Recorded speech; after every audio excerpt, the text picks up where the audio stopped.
Big boss കാണുന്നതിനോടൊപ്പം കടക്കൽ Dubai mobile shop നൽകുന്ന 14,000 രൂപയുടെ ലിനോവയുടെ tablet സ്വന്തമാക്കാൻ ഈ ചാനൽ ഇപ്പോൾ തന്നെ സബ്സ്ക്രൈബ് ചെയ്യുക. ബിഗ് ബോസ് മലയാളവുമായി ബന്ധപ്പെട്ട ഏറ്റവും പുതിയ അപ്ഡേറ്റിലേക്ക് സ്വാഗതം. ബിഗ് ബോസ് മലയാളത്തിൻ്റെ ഫിനാലയുടെ ഷൂട്ടിംഗ് നടന്നുകൊണ്ടിരിക്കുകയാണ്. മറ്റ് സീസണുകളിൽ നിന്നും ഏറെ വ്യത്യസ്തമായ രീതിയിലുള്ളൊരു ഗ്രാൻഡ് ഫിനാലെയാണ് ഒരുക്കിയിരിക്കുന്നത്.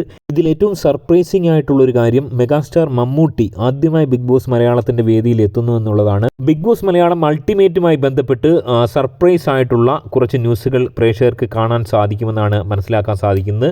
എനിവേ മെഗാസ്റ്റാർ മമ്മൂട്ടി അങ്ങനെ ആദ്യമായി ബിഗ് ബോസ് മലയാളത്തിൻ്റെ വേദിയിൽ എത്തുന്നു. സീസണിൽ അണിയറ പ്രവർത്തകർ പറയുന്ന മറ്റൊരു കാര്യം, കഴിഞ്ഞ സീസണിൽ ഇല്ലാതെ പോയ വോട്ടിങ്ങിൻ്റെ റിസൾട്ട് പബ്ലിക്കായി കാണിക്കുമെന്നുള്ളതാണ്. ഓഡിയൻസിനെ വളരെ വ്യക്തമായി വോട്ടിങ്ങിൻ്റെ റിസൾട്ട് കാണിക്കുമെന്നുള്ള തീരുമാനത്തിൽ തന്നെയാണ് ബിഗ് ബോസിൻ്റെ ക്രൂ എന്നാണ് മനസ്സിലാക്കാൻ സാധിക്കുന്നത്. പ്രേക്ഷകർക്കും വോട്ടിങ്ങിൻ്റെ ഷെയർ മനസ്സിലാക്കാൻ സാധിക്കും. നമുക്കറിയാം, ദിൽഷ ജയിച്ച സീസണിൽ 36% വോട്ട് നേടിയാണ് 33% വോട്ട് നേടിയ ബ്ലെസ്ലിയെ പിന്തള്ളി ഒന്നാമതെത്തിയത്. എന്നാൽ ദിൽഷയ്ക്ക് ഏതാണ്ട് 16%-17% വോട്ട് നിന്ന ഒരു കണ്ടസ്റ്റന്റ് ആയിരുന്നു. ആ കണ്ടസ്റ്റന്റാണ് ഫിനാലയിൽ ഈ അട്ടിമറിയിലൂടെ 36% വോട്ട് നേടി ബ്ലെസ്ലിയെ പിന്നിലാക്കിയത്. ഈ സീസണിലെ വോട്ടിങ്ങിലേക്ക് വരികയാണെങ്കിൽ ഞാൻ നേരത്തെ പറഞ്ഞ പോലെ ജിൻഡോയാണ് ഇപ്പോഴും മുന്നിൽ നിൽക്കുന്നത്. ജിൻഡോ പിന്നിൽ പോയി അർജുൻ മലർത്തിയടിച്ചു എന്നൊക്കെയുള്ള വലിയ റൂമറുകൾ വരുന്നുണ്ട്. എന്നാൽ ജിൻഡോയാണ് 31% വോട്ടിങ്ങിലൂടെ മുന്നിൽ നിൽക്കുന്നത്. വലിയൊരു ഫൈറ്റ് നടക്കുന്നുണ്ട് എന്നുള്ളതാണ് ഏറ്റവും വ്യത്യസ്തമായ കാര്യം. മുൻകാല സീസണുകളെ അപേക്ഷിച്ച് വലിയ രീതിയിൽ 4 പേർ ഫൈറ്റ് ചെയ്യുന്നു. അതിൽ ഏറ്റവും പ്രമുഖൻ അർജുൻ തന്നെയാണ്. അർജുൻ 27% വോട്ട് നേടി ജിൻഡോയ്ക്ക് കടുത്ത വെല്ലുവിളി ഉയർത്തുമ്പോൾ ജാസ്മിൻ്റെ നില ഇപ്പോഴും 3ാം സ്ഥാനത്ത് തന്നെയാണ്. ജാസ്മിൻ 24%. അർജുനെ പിന്തള്ളാൻ ഇതുവരെ ജാസ്മിന് സാധിക്കുന്നില്ല. തൊട്ട് താഴെ ഏതാണ്ട് 15% വോട്ടിങ്ങിലൂടെ അഭിഷേക് ശ്രീകുമാർ 4ാം സ്ഥാനത്തും ഋഷി ഏറ്റവും ഒടുവിൽ 3ാം സ്ഥാനത്തും ഫിനിഷ് ചെയ്യുന്നു.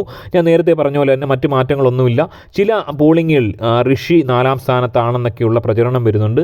എനിവേ ഞാൻ മനസ്സിലാക്കുന്നത് ഋഷി ഏറ്റവും ലാസ്റ്റാണ്. സോ ആദ്യ എവിക്ഷനിലൂടെ ഋഷി തന്നെ ലാലേട്ടൻ്റെ അടുത്തേക്ക് നാളെ മടങ്ങിയെത്തും. ആദ്യ എവിക്ഷൻ്റെ സൂചനകൾ ഏതാണ്ട് 3 മണിയോടുകൂടി നമുക്ക് നാളെ അറിയാൻ സാധിക്കും. അതുപോലെ തന്നെ വിന്നറെ ഏതാണ്ട് ഒരു 7:30-8 മണിയാകുമ്പോൾ സൂചനകൾ നമുക്ക് ലഭിക്കും.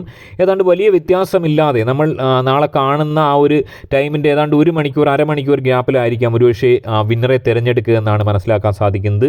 വലിയ സർപ്രൈസാണ് ഇത്തവണ ഒരുക്കിയിരിക്കുന്നത്. സോ നാളെ വിജയെ തിരഞ്ഞെടുക്കുമ്പോൾ നേരിയ വ്യത്യാസത്തിലാണ് സ്ട്രീമിങ്ങും ഷൂട്ടിങ്ങും ഉണ്ടാകുകയെന്നാണ് മനസ്സിലാക്കാൻ സാധിക്കുന്നത്.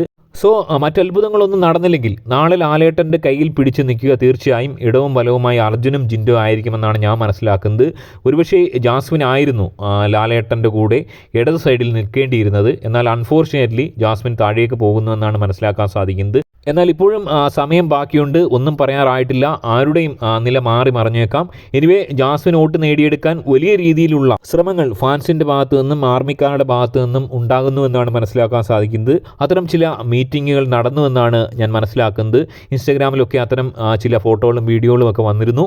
എനിവേ നമുക്ക് കാത്തിരുന്ന് കാണാം. ഇവിടെ ജിൻഡോയുടെയും അർജുൻ്റെയും കാര്യത്തിലാണ് വലിയൊരു ഫൈറ്റിംഗ് നടക്കുന്നത്. അർജുൻ്റെയും ജാസ്മിൻ്റെയും കാര്യത്തിലാണ് മറ്റൊരു ഫൈറ്റ്. എന്നാൽ ജാസ്മിൻ ഒരിക്കലും ജിൻഡോയോട് കൂടി ഇവിടെ ഫൈറ്റ് ചെയ്യുന്നില്ല എന്നുള്ളതാണ് വാസ്തവം. ഒരുപക്ഷെ ജാസ്മിൻ്റെ സപ്പോർട്ടേഴ്സും ആർമിക്കാരും ഒക്കെ ധരിച്ചിരിക്കുന്നത് ജിൻഡോയുമായിട്ടാണ് ജാസ്മിൻ്റെ ഒരു മത്സരമെന്നാണ്. എന്നാൽ അല്ല, ജാസ്മിനും അർജുനും തമ്മിലാണ് മത്സരം നടക്കുന്നത്. സോ വലിയ വ്യത്യാസങ്ങൾ ആരും തങ്ങളിലില്ല. സോ എന്തും സംഭവിക്കാം. എനിവേ നിലവിലെ അവസ്ഥ വെച്ച് ജിൻഡോ തന്നെ വിന്നറാകുമെന്നാണ് പ്രതീക്ഷിക്കുന്നത്. സോ ഈ വിഷയത്തിൽ നിങ്ങളുടെ അഭിപ്രായം കമൻറ്റായി രേഖപ്പെടുത്തുക. കൂടുതൽ അപ്ഡേറ്റുകൾക്കായി ചാനൽ ഒന്ന് സബ്സ്ക്രൈബ് ചെയ്യുക. മറ്റൊരു വീഡിയോ ആയിട്ട് കാണാം. ബൈ.